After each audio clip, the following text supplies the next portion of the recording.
আসসালামু আলাইকুম।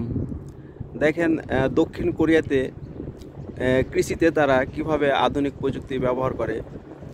এখানে দেখতে পাচ্ছেন যে আপনার অনেক ঘাস হয়ে আছে, তারপরও আপনার একটাই মাত্র হাল চাষ দিয়ে তারা সাথে সাথে জমিতে মই চাষও দিয়ে দিচ্ছে এবং ধান লাগার উপযুক্ত করে তুলছে। মাত্র একটা চাষ। সাধারণত কোরিয়াতে আপনার ধান কাটার পরে তারা প্রথমে একটা চাষ দিয়ে রাখে। যেহেতু দক্ষিণ কোরিয়াতে আপনার 4 থেকে 6 মাস আপনার শীতকাল থাকে, তখন প্রচুর তুষারপাত হয়। এজন্য তারা প্রথমে একটা হাল চাষ, ধান কাটার পরে হাল চাষ দিয়ে রেখে দেয়।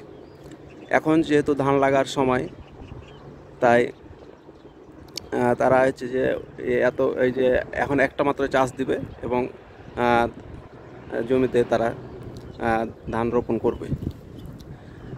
দেখেন প্রচুর ঘাস, তারপরও তারা হচ্ছে যে তাদের এই যে একটা মাত্র চাষ দিচ্ছে এবং সাথে সাথে আপনার মই চাষ দিয়ে ধান লাগার উপযুক্ত করে তুলছে।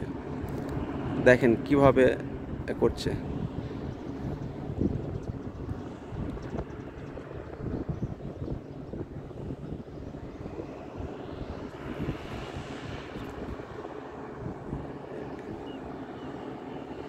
এবং এখানে প্রায় আপনার হচ্ছে আপনার 10 বিঘা মতন জমি আছে।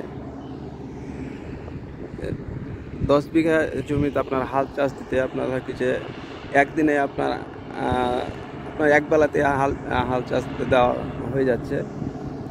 আর এবং এই 10 বিঘা আপনার জমিতে আপনার ধান রোপণ করতে আপনার হচ্ছে আপনার এক বেলা সময় লাগবে মাত্র।